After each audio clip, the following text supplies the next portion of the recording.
Here we are in your hometown, sharing looks as the sun goes down. Just a breath until our next kiss.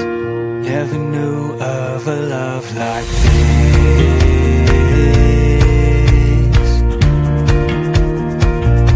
A love like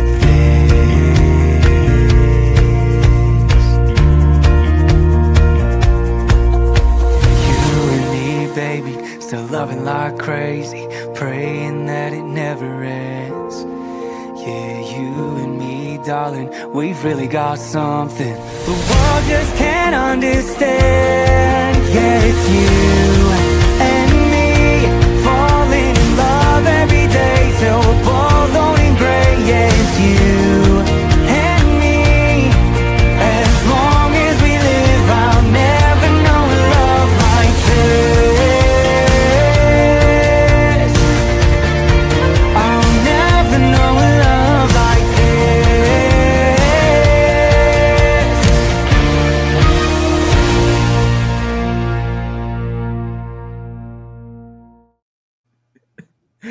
What's up, everybody? Welcome to Create with Maxon. I'm Chad Perkins here. Thank you for being here, for your kind words. And we even have Jen Van Horn, who you just saw in the video in the audience. What's up, Jen? What's up, everybody? Thanks so much for being here. I'm your host, Chad Perkins. I'm also here with Hashi and Todd behind the scenes, who are invisible. There they are. Joined by Hashi here, who you know from VFX Chill, and we have our very special guest, Todd Sheridan Perry, who is a VFX supervisor and has worked on a lot of your favorite movies. And welcome, guys. It's good to see you. Thanks, Chad. Good to see you all. Here. Thank you, Chad. I'm gonna do the housekeeping stuff, you know, like the standard intro, and then I will stop doing that. And we'll get to the important stuff.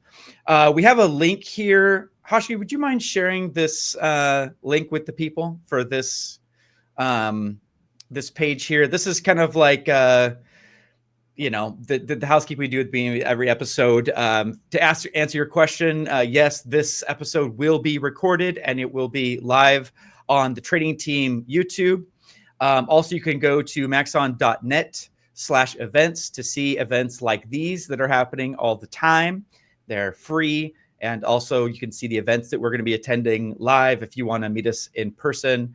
Also, Cineversity.com is a great place to go for free education, for more tools and such. And also notice in the download or in the description, you'll also see download links. You can get project files for some of the stuff that we'll be covering in the sessions this month. I think that's it. I always suck at housekeeping. I'm sorry, everybody. I feel like when I do housekeeping, I'm just like, and it's just like really sloppy and doesn't make sense. So that's done. No, out it of was the great. way. Thanks, man. I appreciate that. So let's get to goods. This is what we're here for. We're going to talk to Todd about his amazing career. I know Todd from the Visual Effects Society, which is why I pushed to get into the Visual Effects Society so I could rub shoulders with people like Todd.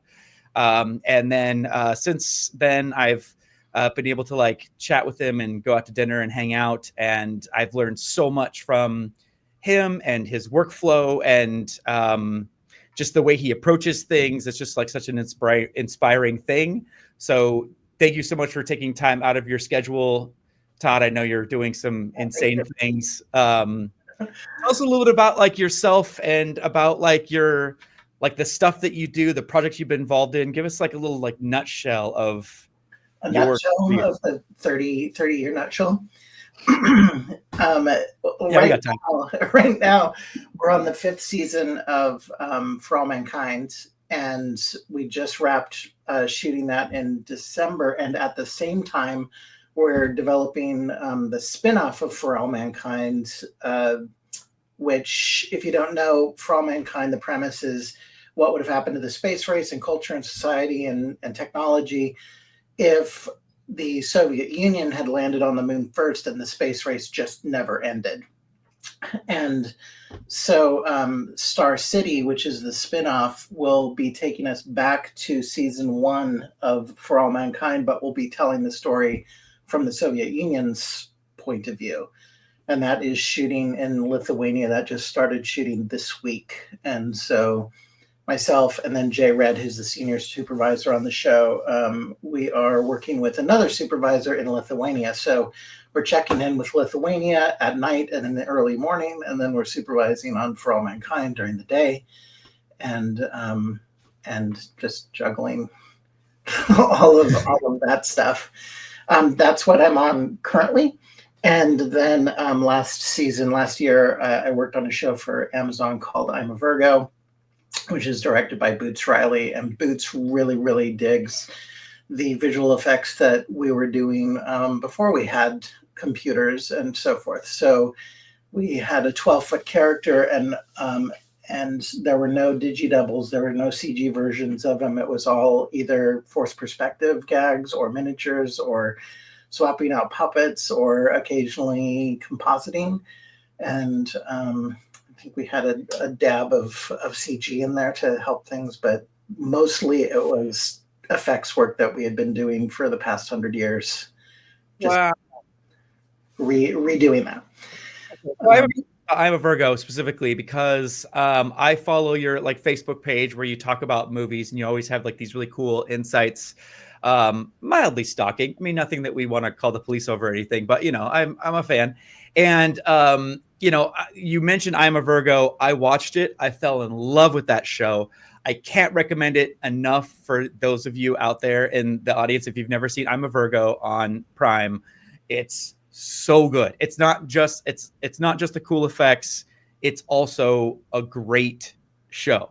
And how do you do a show like that has tons of like in-camera tricks like that? Like, how do you supervise? Do you like, are you brought things and then say like, actually we could do this in camera? Like, I don't know that much about like doing in-camera gags, like the old like matte paintings where they line the shot up just right. Like, yeah. I don't know that much about that kind of stuff. So I'd be kind of at a loss if I was to be asked how to do stuff like that. Yeah, it feels like voodoo. Because we just don't know how to do that anymore, because we have tools that make it so much easier. But it was the impetus from Boots to say, I don't want the visual, I don't want the CG stuff. I want it to look like this, and I don't mind seeing the seams of that. So if it looks a little puppety, that's okay, which I'm totally on board with, because I think that any movie can be made better if you throw Muppets into it. So if you had to go back to the knowledge that from whence we came, and every shot was, how do we do this practically first? Not me going, well, you know what, we could do this practically. It was them going, we need to do this practically. How are we going to do it?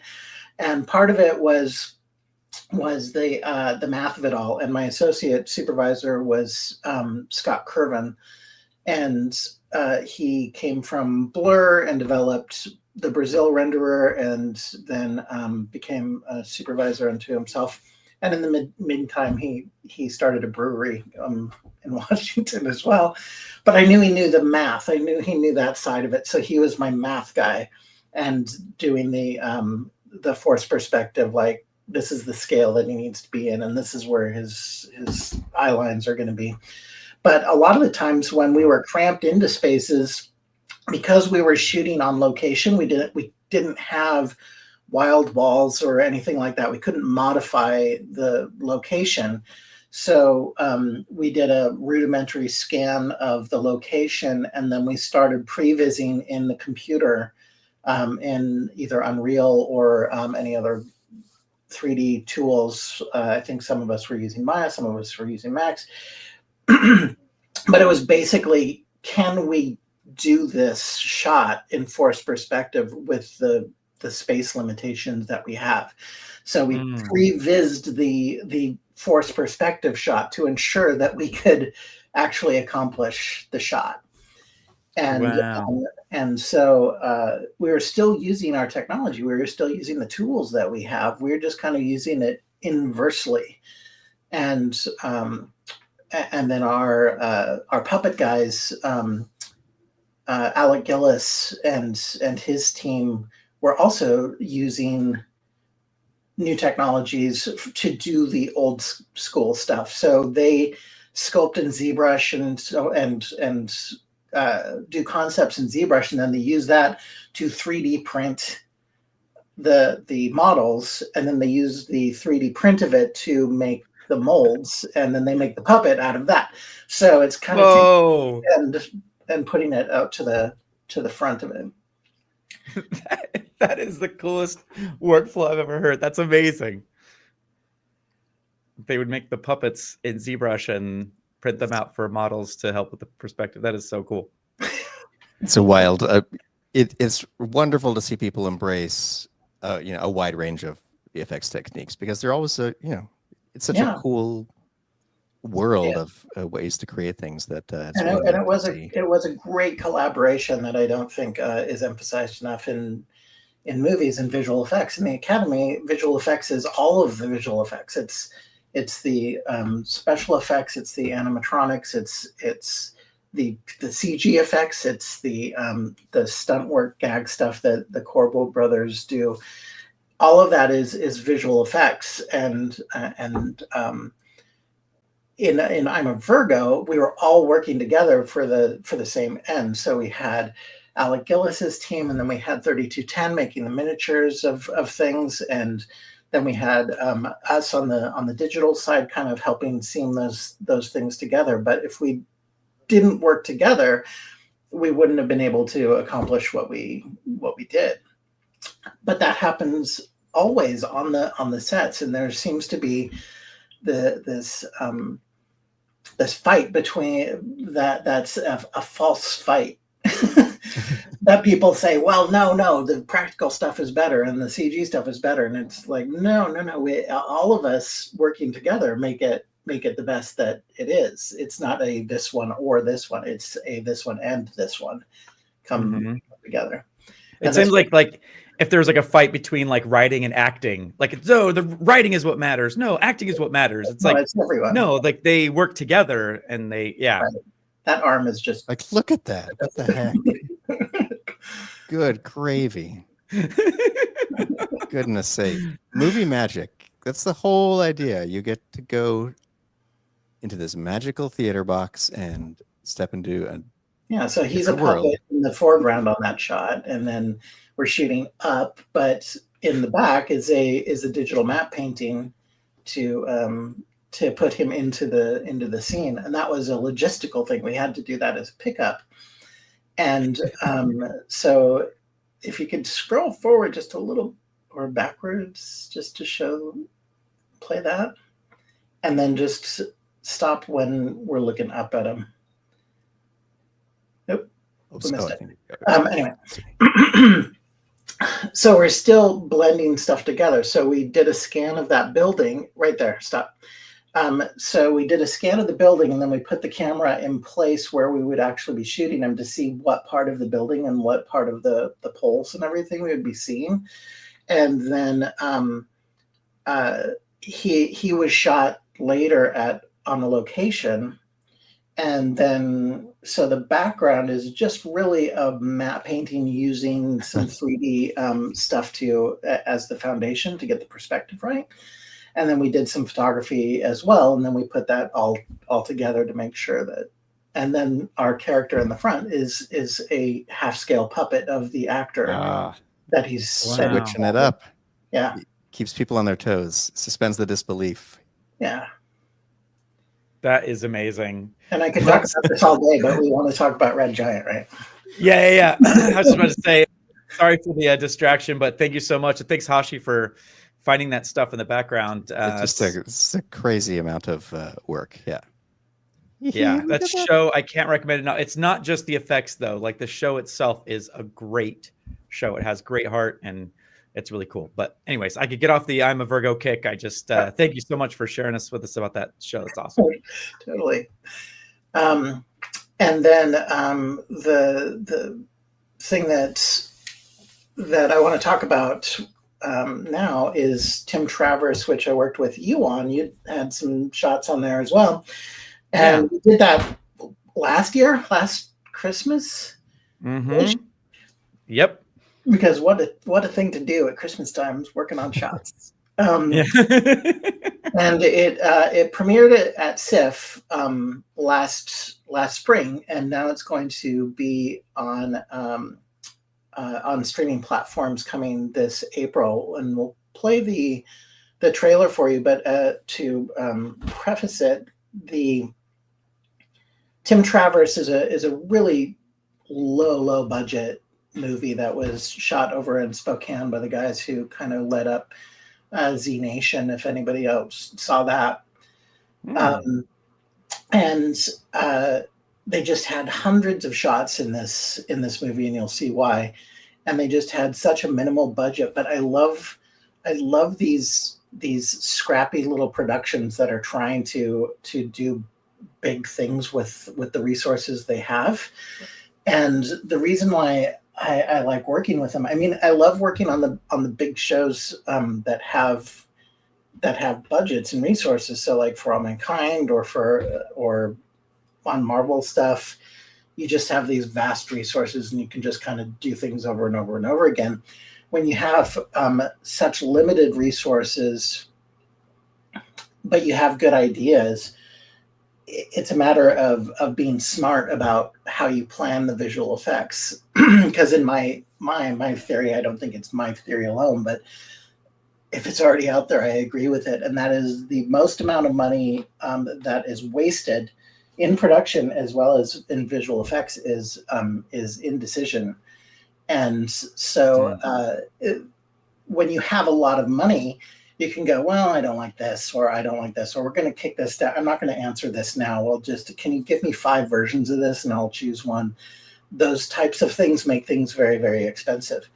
And so I like working with these small productions from time to time because we can look at the script and we can look at the ideas that the director has and go, how can we shoot this really effectively with the resources that we have to make it work? And then if we can make those choices and live with those choices, then we can make something cool. And that ties in with I'm a Virgo, with Boots.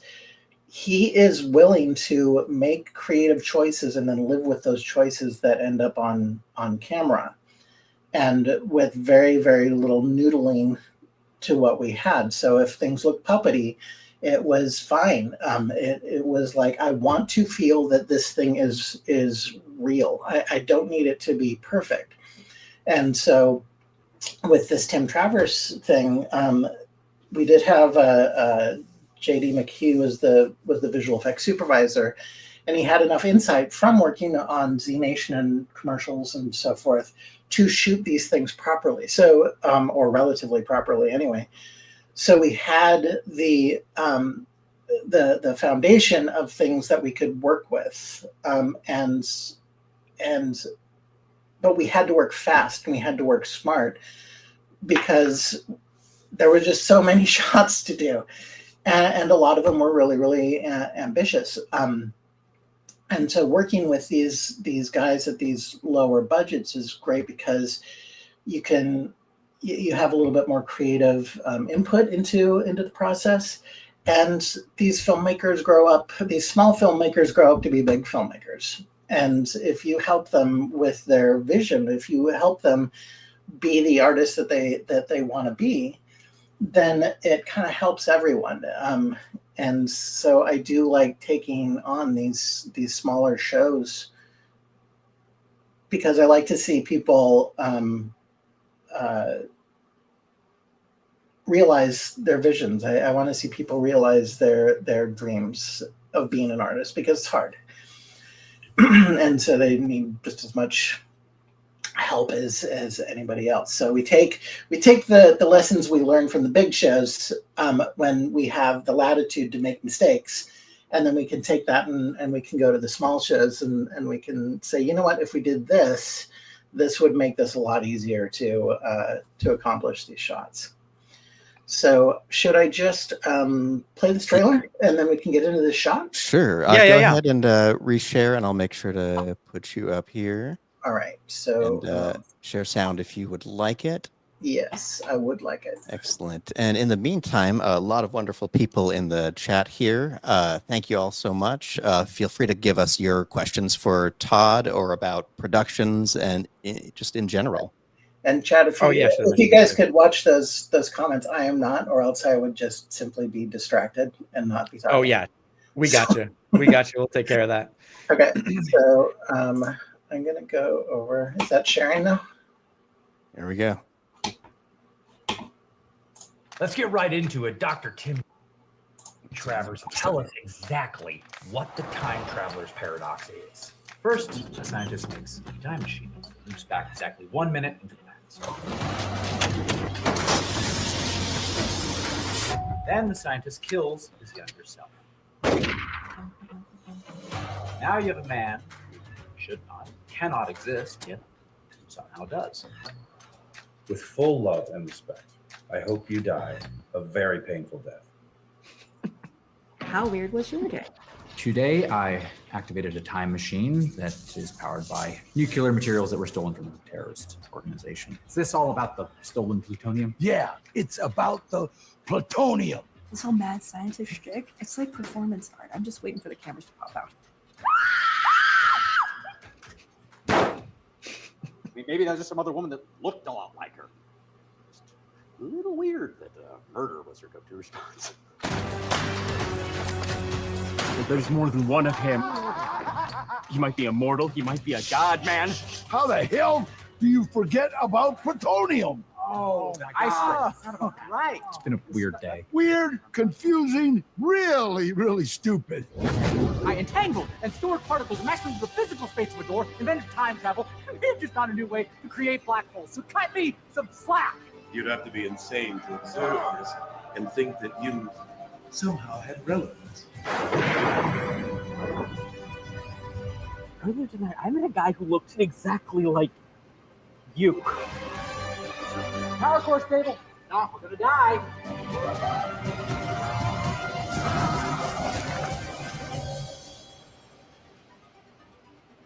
Just have one of those faces, I guess. If God actually exists, then I'm out. Hey, everybody. Woo! Lovely.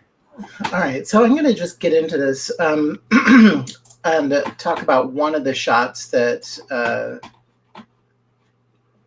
I worked on, and that is one of the Tims. So you saw that Tim Travers just keeps on making multiples of himself, and eventually things go a bit chaotic, and things are catching on fire. And there's this shot of one of the Tims running around, and he gets caught on fire in a comedic way. And so I was shown this shot. This is the post viz of the shot to get the idea of what it should be. And so you can see that they shot this, and they have this light behind the time device here that shines on him, so that we get at least a little bit of some reactive light on him and on the background and so forth to give some light on here. So I had to look at this and say, okay, well, what is the fastest way and most effective way that we can accomplish this shot? And so I knew that we were going to have to match move Tim Travers here. because the fire in itself, he's going to be on fire, so we need something to emit the fire from, and he's going to be moving around a lot, and we have the fire around him, so his movements need to not only be emitting the fire, but they need to be advecting the fire and the smoke around him. So we need some kind of 3D thing to interact with the fire itself. So the fluid simulation, and I didn't know exactly how I was going to approach the fluid simulation. I'm not an effects artist. I kind of know how it works, but I'm not very good at putting it all together. I don't know all of the bells and whistles and so forth.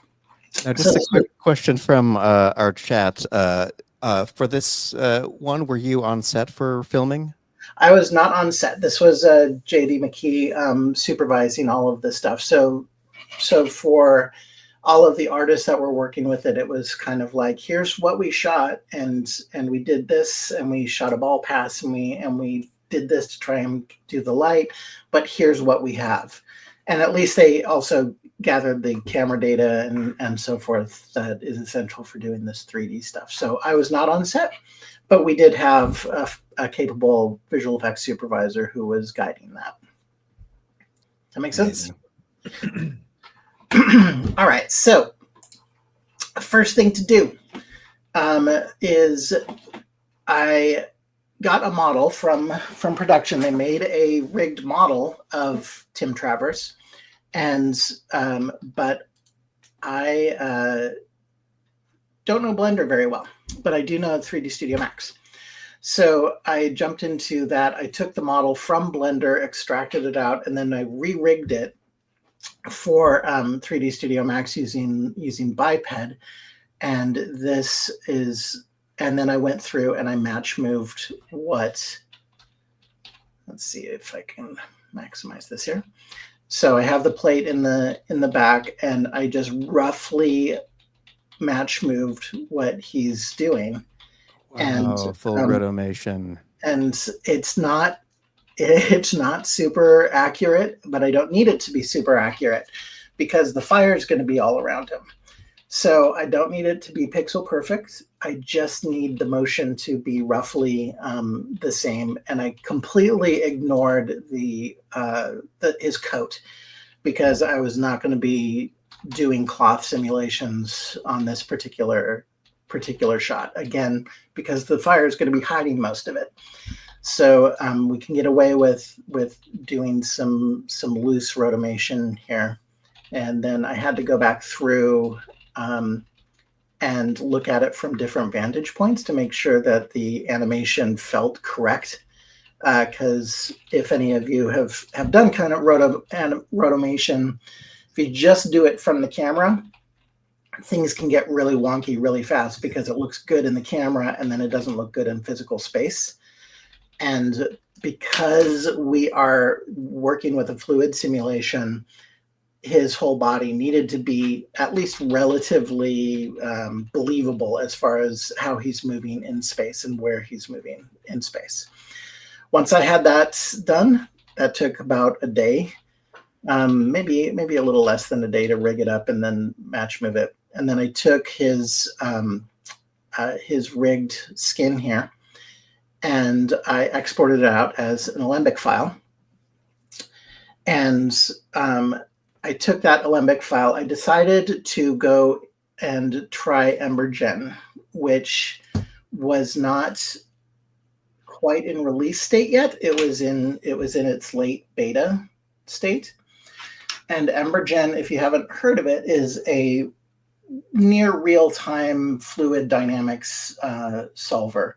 And that means that it's kind of tailored toward games and real-time stuff, but it's robust enough that you can use it for film and television. It's just really, really fast, and that means that you can iterate really, really quickly as you're designing the what the fire looks like.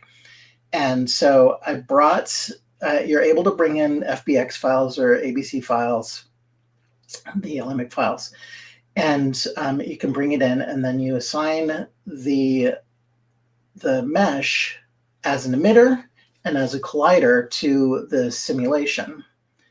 And it'll start here in a second. I had a bit of a crazy pre-roll.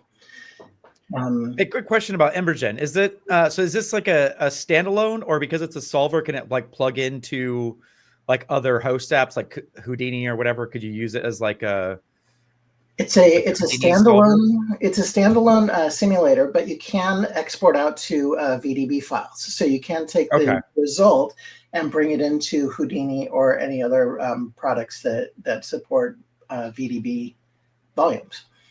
Okay. So you can see this is not running real time because my simulation is turned up really high as far as the voxel density of the fluid simulation. So it's not real time, but it is effectively playing back fast enough that I can see what's going on. And I don't have to go through Houdini or Chaos's Phoenix or another fluid simulator, which would, the iteration times would have been too long for me to wait for them to see whether they're working or not. So I was able to take this and a couple of technical points on this. For the simulation part, so you can see here I'm importing the geometry for stuff. This one is Tim. This one is the background and the pole. This goes into the emitter and the collider. And then a turbulence is thrown in. And then in the simulation, I actually had to, I'm explaining this because this is going to be important a little bit later. I had to turn the time step up. So I'm not simulating at 24 frames a second. I'm simulating at 120 frames a second. And that is because Tim is moving so fast that at 24 frames a second, it wasn't able to sample the substeps as his arms and so forth were moving, that it could keep the fire emitting properly and also advecting properly. So I needed to increase the amount of steps that it was sampling at so that it would follow everything appropriately. Did you just go by the rule of you turn it up until you do as little as you can get away with, or did you have I turned it up until it started working, but I did it by whole values. So I went to 48, and then from there I went to 72, then 96, until it started to feel right. And I wanted to make sure that I was at a whole step because I was going to eventually have to retime the output. Really good tip. Back to 24 frames a second. And so I didn't want to be having values of 4.8 sounds like a good one. I just wanted to be like, I'm saving this out at 5 times the length of what I need. And I'm going to bring it into the comp, and I'm going to retime that fire back down to a fifth of that size. And so I wanted those kind of whole values to work appropriately. And then I also brought in the camera as an alembic. So I was going to be rendering it from the camera so that it matched what I needed in the comp. And what EmberGen can do is in the render, you can set the additional AOVs for the render. So I have the render all, so I have the fire and the smoke, but then I also have another pass, which is the emissive, which is what is being illuminated and scattered through. And then I have a smoke mask, and I have a flames mask, and I have the temperature, and I have different mask shapes. And all of these are being saved into a multi-layer EXR file. So they're being smashed into this EXR file. Then I can then either shuffle out in Nuke to grab that particular pass, or shuffle it out in Extractor in After Effects. but that meant that I had a lot more control over the fire than just the fire and smoke pass. So I could make the fire glow a little bit more, or I could make the smoke darker or lighter, and I didn't have to have a whole bunch of additional passes rendered that I had to keep track of, and I had that control still. That's great. I have a question from Artificial. What are your machine specs, just to kind of get an idea of what you work with? This is a different machine. But the machine I was working on, I think, had 64 gigs of RAM and dual processor. It was an HP Z6, I think. And what I'm running on now is a little bit less than that. It has more RAM. So I have 128 gigs of RAM in here, but the processing power is a little bit less than what I had. I have multiple terabytes of storage, and then I think I have an A6000 in here for the graphics card, and NVIDIA A6000 with 32 gigs of RAM. But I don't think that EmberGen is accelerated by the graphics card. I could be wrong on that, but those are rough specs of it. Excellent. No, that's perfect. So it's a pretty beefy machine. It's not the beefiest I've ever seen, but it seems to do okay. No, wonderful. Thank you. Yeah, you bet. So then, I have this fire, and I have Tim, the passes of Tim, the plate, and so then I needed to start processing the plate. And I'm coming from movies, so a lot of my stuff is done in Nuke, so forgive that. But all of this can be done in After Effects as well. Like, I first denoise the plate, and the reason for that, generally in normal film workflows, you don't want to denoise the entire plate for your final. You want to retain the original negative, essentially, even though it's a digital file, we still call it a negative. But you still want the original grain structure, and so you try and retain that, and then you grain the CG elements to match the original grain. That's the film workflow when you want to try and retain what the DP's intent was for choosing that particular film stock or that particular chip or ISO rating, or you want to make it look like the original camera acquisition. In this particular case, I wasn't worried about it because, first of all, we were shooting on a Venice 2, I think this was 5K, 5.7K. And so the grain structures are super tiny, and it wasn't really a consideration. So I decided to just denoise the entire plate and then plan to renoise it after at the end of the comp. So basically stripping everything off and then putting it all back on after the comp is done. The other reason for that is that, as you're going to see, there's going to be a lot of glows and flares and all kinds of stuff that's going to pollute this frame, and trying to retain the grain through that, it gets a little bit messy. So I made a clean plate, and I then rotoed Tim. And the reason why I choose Nuke to do that is because when I separate him out into roto shapes and start moving them around, Nuke is really good at retaining the motion blur of the shapes. And I generally tend not to use things like RotoBrush or Mocha rotoscoping tools because I like to have control over my roto shapes, even though it might take a little bit longer to set up.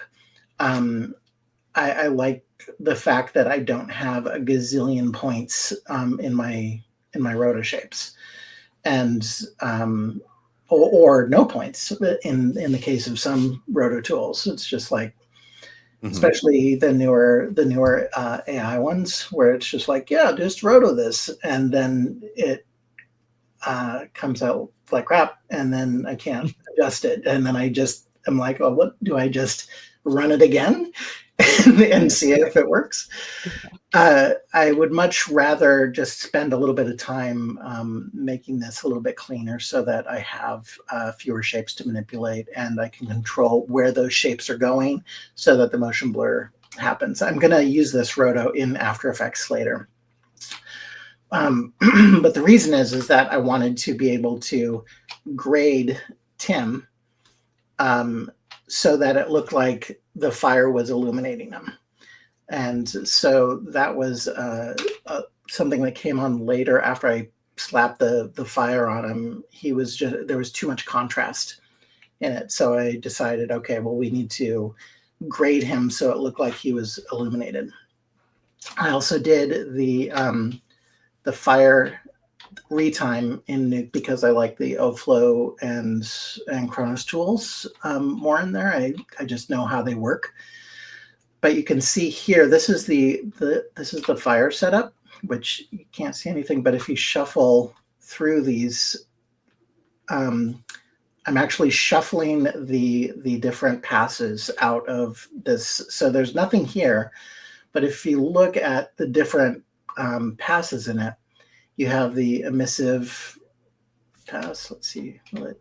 Okay. Is it going to show me? I may have to just, oh, there we go. So there's the emissive and scattering, and there's the mask for the flames. There's that's the alpha for the 3D model. You can see the rigging is awful.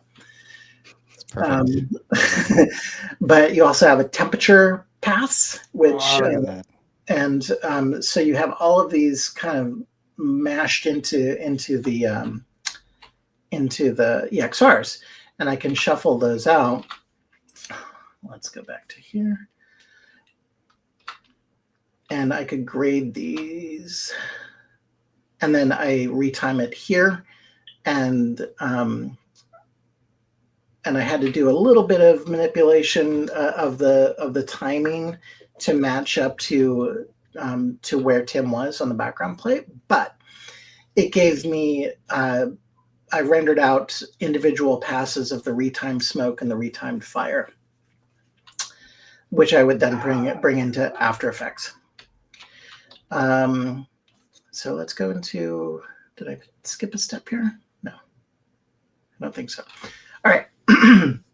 So now we're in After Effects, and I have my background plate here, and I'm going to turn off a few things. Todd, can you explain why you were compositing in Nuke and then went into After Effects after that? I was doing test comps in Nuke just to kind of validate validate that what I was doing was going to work once I got over to After Effects. So the reason I did I explained why I did the rotoscoping in Nuke. The retiming I'm just more familiar with the O-Flow pipeline, the optical flow pipeline in Nuke. And so it was going to be faster for me to do that than to come into After Effects and use one of the retimers in After Effects, the optical flow kind of retiming there, because it was a new tool that I would need to figure out how to use. So it was going to be faster for me to just do it in Nuke and then spit it out as a pass and then bring it into After Effects. I do really admire that you're all about the shot, what it needs, and mixing that with your skill set and time left over. I feel like that those are all really good things to know, especially when you're being, on a show where your creativity gets ratcheted higher in the hierarchy of importance. You're able to say, you know what, I'm going to use what works for this right here, then move to the next thing instead of trying to learn something new in this instance. Yeah, and there are cases where where I will be like, you know what, this shot could maybe use this tool that I've never used before, and I will do that if the time allows me to do it, because I like learning new stuff. I have nothing against the retiming tools in After Effects. It's just that I don't know them as well, and that will probably change it at some point when I have time. Did that answer the question? Absolutely. Yeah, thanks. It's like really cool that you like like people, you know, I hear people saying like, oh, do you use Nuke or After Effects? And so it's kind of cool that you're doing this like combination of them, where like these tools and these tools, and that's really cool. I like the answer is I use Nuke and After Effects. Yeah, I love that answer.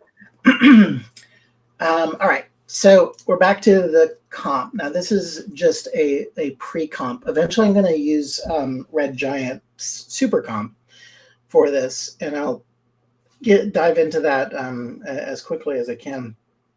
But what I'm doing here is I'm doing a pre-comp that's doing all of the stuff that is essentially the background plate for the Supercomp. So I want to do everything before the Supercomp that doesn't need to be part of the Supercomp. So I'll show you what that entails. So here's the background plate, and then here is me grading Tim up. I'm using the mask that I generated from Nuke as my track mat for the plate that I then adjusted the levels on and the color balance to get him to look like that. And then I took my fire, and there's actually two fires. There's him on fire, but there's the blast of fire that comes out that ignites him. So I have two fires going on. And what I needed reflections of the fire in the ground. And so let's see. There it is. So this is just that fire element, and it is scaled. It's flopped basically. So I scaled it on the negative y-axis, so that I'm creating a pseudo reflection on the ground. And I have both Tim on fire's reflection, and I have the reflection of the fire blast. And then I took that and I used a track mat from the plate, and I mixed that in maybe with the Lumimat. So I mixed that in, so I'm using the texture of the plate to break up the reflection, so that it would look like it was dirty, so that it wasn't just a mirror surface. Does that make sense? Mm-hmm. So I took this and did a Lumimat so that all of these brighter areas would shine through more, and the darker areas would kind of make this mottled look.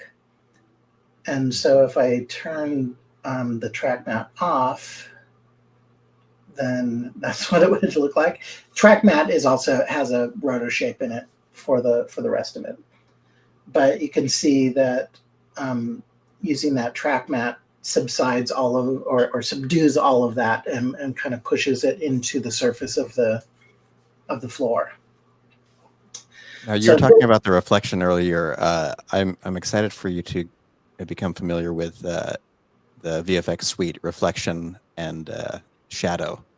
Oh, okay. A very fun, quick interface to do a reflection of a character, blur them out, and then select a layer that can act as a displacement map for the nice of that. Cool. I will check that out. So all of this is now the background plate for the Supercomp, because the Supercomp is not going to None of this is a layer. It's all kind of in the background. And the Supercomp is made to blend all of our layers together and wrap light around things and blend edges, and none of this stuff needed that. So I didn't need Supercomp to be working overtime to do these elements. So I did a pre-comp of this and then fed this into the Supercomp layer. And for those of you who are unfamiliar, and I'm only somewhat familiar with Supercomp, so I'll do my best to kind of figure out how to explain this. So Supercomp is like a wrapper around your comp. So all of the layers that you have below the Supercomp acts here as a layer unto itself, and it envelops the layers beneath it, and then it handles all of the comp kind of internally to Supercomp. And so I have my background plate, which is this pre-comp, and I have my retimed fire, and I have my retimed smoke for Timo on fire. I have my fire blast, and then I have my foreground layer. So you can see I have a mat around here for my foreground layer. So this is just the background plate with a mask on it, comped on top. So if I go into the Supercomp here, and this fire example is the real reason why I decided to use Supercomp. Was because Stu Mashowitz, who developed this, he's been a visual effects supervisor and visual effects guy for a long time at ILM and at the orphanage, and he started developing these Red Giant tools. And the Supercomp is great because he took his knowledge from doing shots like this and made it into a little more easier, user-friendly way of putting it together without getting too much into the mathematical weeds of it all. And the problem with fire is that fire is both an additive thing and it is a subtractive thing. So when we're comping, we're generally doing it in a subtractive type of way. The foreground goes on top of the background, but if you're doing it optically, you'd have to punch a hole in, you'd have to subtract a hole in the background in order to put the foreground in. And so you're eliminating the background pixels in lieu of the foreground pixels being put on top of it. That's the subtractive method. That's just kind of an A over B type of way of doing it. An additive comp is when you have light or flares or something along those lines in the shot where you're switching your mode. In After Effects terminology, you're switching your mode to screen, or is it additive or is it add? Yeah. Add. Mm-hmm. Yeah. And so you're taking the value of the foreground and you're adding it to the pixels of the background. So you're brightening it up. And that is partially because when you see through things that are illuminated, you're compounding what you're seeing. It's not being occluded. You're seeing through it to the background. And fire is both of those things at the same time.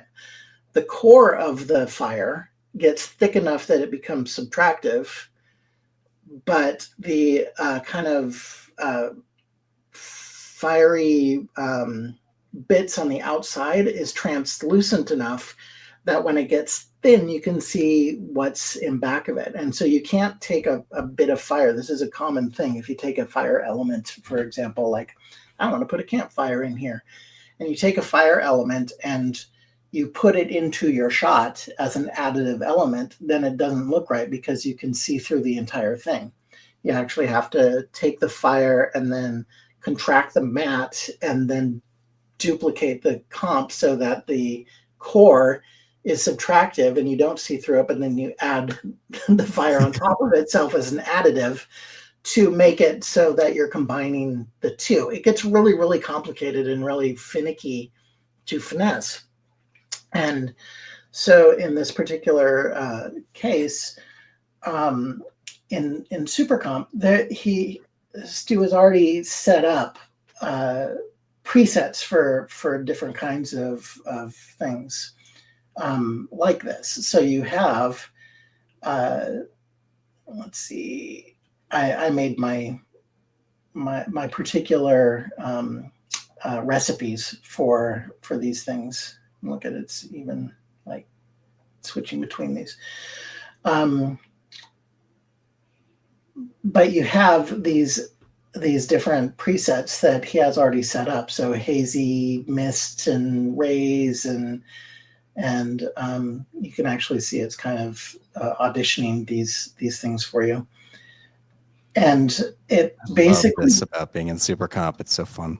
Takes all of the layers that you have in your After Effects comp, and you're now ignoring the layers that are in the comp because you're comping it inside of Supercomp.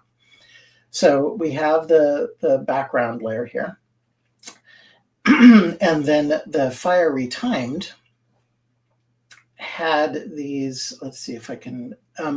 These change, by the way. So this layer, I told it that it's an additive layer. So it reduces the amount of options that I have because it is additive and not subtractive. And so, or an over or a normal type of comp. So now in my presets here, I think it changes. Yeah, so you have, here's my fire, my custom fire, but here's a big fire and a bonfire and an explosion core. And so he's provided these presets to get a start with. So if you choose big fire or one of these, it gives you this list of, these are all filters right here. So this is a color correction filter, and this is the heat blur. So it's taking the blur from the fire and throwing that in there. And then this is your core mat. This is determining where that subtractive and additive component is going to be. And then there's an optical glow around that. So you can see that this optical glow is fairly broad because I made this really, really much more dramatic than it probably would be in real life. Then the smoke has similar types of things, but different filters. So each one of these, again, for color correction of the smoke, and there's a light wrap, which is using what's behind it, which is the fire, to wrap the fire into the smoke, the glow of the fire. Then this is blurring behind. So this is blurring the background behind the smoke. And then a reverse light wrap is, maybe Chad, you can explain that a little bit better. The reverse light wrap is subtracting. Yeah, it's kind of, it's like the opposite of a glow in a way. Like if you had the sun shining on a stormtrooper's helmet in Star Wars, it's going to reflect a bunch of light out almost as if glowing, but it's more a result of the cameras getting back. So the glow is the outside of the object, where the light wrap is the inside of the object. The light wrap wraps around the object, and the reverse light wrap would add a glow outside of the mat of the object. Then I have my big fire, my fireball, which has its own set of filters, which emulates our Tim fire, just with different values. And then it adds the foreground on top of that, but I'm adding a light wrap and a haze and a volume fog, which is all taking the elements of these comps together and then adding that to this layer. So all of the fire and the glows and the light wraps and all of that kind of stuff is contributing. It's compounding on one another to the point where all of these light wraps and hazes and so forth are taking the values from what's underneath and then mixing them in all to that. Now I am working in video space. I don't know if mathematically that's the correct way to do it, but it was coming out okay because I have actually a LUT on top of everything. So I can comp over here, but I can see the end result over here. Precisely. And one of the things that Supercomp has as an option is you can mix and match raw and compressed color spaces into one, and then choose what Supercomp outputs, the raw or the interpolated. And you have just a slew of all of the standard camera LUTs in here to choose from also, which is great. I don't remember this being in here the first time I used this. So maybe it's been updated since a year ago. And so this particular tool is what helps me get to this point so fast. I would still probably be wrestling with it, and it still wouldn't look as good if I had tried to do a homegrown version of this shot in Nuke or in After Effects, because I wouldn't have understood really the ins and outs of comping this type of shot. And it turned out good. It turned out dramatic and kind of cool. And I had to do 3 other shots exactly like it. So I'm glad that I was able to establish this workflow with this particular shot, because then I could emulate it for every shot after that. I had to re-rotomate the character. Obviously, because he's doing different things. But the recipe, I could dial the recipe in initially, and then I could repurpose that recipe. So in the Supercomp stuff, because I saved out those presets to my custom presets, I could apply what I had done in this shot to the other shots, and then just tweak them a little bit if you were further from the camera or closer to the camera to dial this in a little bit nicer. I think that wraps that shot out. I looked at the dates for this, and I started the shot on the 17th of December, and I delivered the shot on the 23rd. So what is that? 6 days, maybe less if it was over a weekend. No, that's incredible. And to think, what I love is that you tackled so many parts of what would go into a shot like this. Sometimes depending on what your team size and budget are like, it's like you have a simulation person, or you're waiting for passes so you can be just a compositor on it or just something on this. But yeah, I love that you rotomated, you simulated, composited, rendered. It's a lot of things. What a great I grew up as set a of skills to generalist have in the 90s. So in the 90s, you had to kind of do everything, be able to do everything, or at least have an understanding of everything. Hear that, kids? Best at everything. Wasn't all this into GPT. No, this is good old-fashioned hard work that has built on your wealth of years gaining experience from VFX shots like this.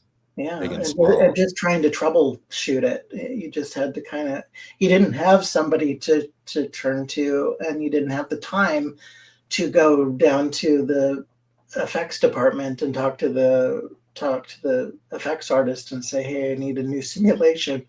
And they say, oh, okay, well, that should be done in about 4 days. No, you just need it. You need it now, or you need to fix it. This is a this is an interesting conundrum that I run into on big studio stuff, especially working at vendors, is because it's so compartmentalized. You have the comp guys who are going, well, the CG guys didn't give me the right stuff, and they're like, well, did you go talk to the CG guy? Well, no. So I tried to fix it. I spent 3 days trying to fix it, and because he didn't give me this AOV pass, and you're like, well, I didn't. Why didn't you just go ask for the AOV pass and not fix this guy's stuff? Why didn't you? And when you're a generalist, you're like, I have to fix my own stuff, or else it's not going to work. So how do I fix it? And what's wrong with it? And do I fix it down the line? Do I fix this in comp? Is it faster to fix it in comp? Or is it faster to just go back to the CG file and re-render it? And those kinds of that balance of where you want to put your effort is very enlightening when you have to do it yourself. I'm very well said. Huge proponent of when I was on the vendor side of when somebody in a particular department was in between shows and we wanted to keep him around. It's like, well, let's put him in this department that's upstream from him and make him do and learn what these guys are doing so that they have an understanding of how these elements get to him in comp, or how, if you're in CG and you're lighting, well, how are the texture guys texturing and doing the shader development before it gets to lighting? Because the lighting team generally is lighting, right? Sometimes they do a little bit of shader dev and so forth, but they're receiving an element from this black box that's over here, and they put a light on it, and it's like, this doesn't work at all. I can't do anything with this. But if they were sent to the texture and shading department for 2 weeks and given a task of, here, texture and shade this, then they gain empathy and they gain insight, and they broaden their language base to be able to talk to the texture and shader guys. And so they say, hey, could we maybe make a normal pass in here, or a world position pass, or can you make sure that the shader has that in it, because we'll need that for the compositor. So it's my firm belief that a studio should kind of act as one kind of generalist, that this mind hive should be able to communicate with one another without pointing the fingers that somebody else did something wrong. Oh, I love that. That's a great, I feel like that's a fantastic message to wrap up on. I think you've been tremendous at answering these questions as they came up. That example was phenomenal. Todd, this was so cool. Yeah, usually those of you that have seen the show know that I'm usually just like a chatterbox. I'm always just like, I'm just like so awestruck. I'm just like, whoa. I'm just like stunned by all this stuff. I mean, I did a really horrible job of introducing you, but I mean, your credits, Todd, are just like astounding. I mean, you're a visual effects supervisor on like Black Panther, Doctor Strange, Avengers: Age of Ultron. Yeah, I mean, the thing. Yeah. Say what? CG supervisor on those ones, but yeah. Yeah. And like the thing, like if you look you up on IMDb, which I recommend that everyone in the audience does, like look you up on IMDb, and the credits are just like you scroll and you scroll and you scroll. There's just like so many huge movies and TV shows that we all love. So like the wealth of experience that you bring both like on the box and as a supervisor, like is just like astounding. So to hear you talk and to hear like why you're choosing like, you know, Supercomp as a tool to use, and like just hearing your thought process and your flow is just like so fantastic. I mean, I would love for you to come back sometime and keep awing me because this was just like absolutely incredible. But thank you so much for like your time and everything. It's just been absolutely incredible. Cool. I'm happy to be here and happy to share. That's awesome. Excellent. Well, thank you, everyone out there for watching. Feel free to leave cool comments, likes, and subscribes, and all of the good things that make our bosses happy.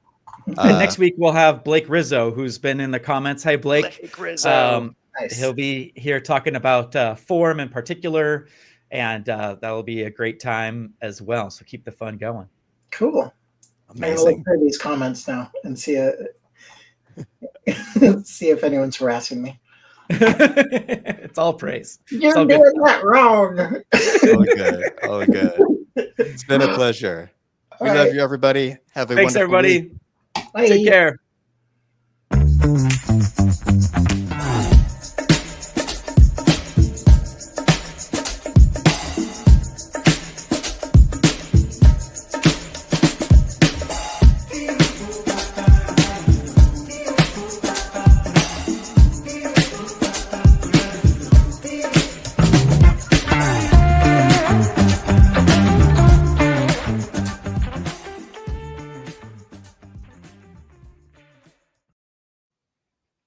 Sweet.